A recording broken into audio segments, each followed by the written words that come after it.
筋或者受傷。有醫生話，朝早天氣都幾適合跑馬拉松，死者可能本身有隱疾，因為跑步而誘發。有專家就指，10公里跑手轉跑半馬要特別留心體能。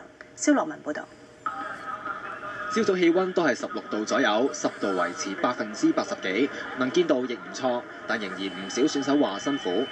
其實天氣好好嘅都係攰啊，練習唔夠咯。好辛苦啊！琴晚冇瞓過覺，今日好易抽筋啊，頂硬上啊！其實由西隧入面啦，一路去到出口一大段路咧，都係上斜路嚟㗎。咁選手都會跑得比較辛苦，所以大會咧特別安排咗呢一啲醫療輔助隊去協助一啲抽筋同埋受傷嘅跑手㗎。佢就跑到抽筋。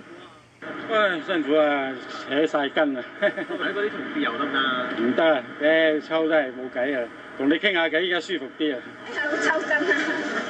有醫生就話，朝早天氣其實幾啱跑馬拉松，但今次死者同部分送院嘅人相當後生，好可能係因為佢哋本身有先天心臟病或者有腦血管瘤而不自知，一跑步血壓急升，幾分鐘內就可以出事。如果跑下覺得有頭暈啊或者氣喘咧，咁就應該要收慢或者係停止。如果一般你跑步氣喘，你收翻慢咧，條氣會順翻嘅。但係如果你係有啲心臟嘅問題啊，收慢咗咧都未必會有幫助，因為可能個心臟衰竭已經導致到肺水腫。有運動專家就話，近年唔少人跑過10公里賽之後轉為挑戰半馬賽事，容易有風險。因為好多時大家有個誤解咧，就係半馬就21公里。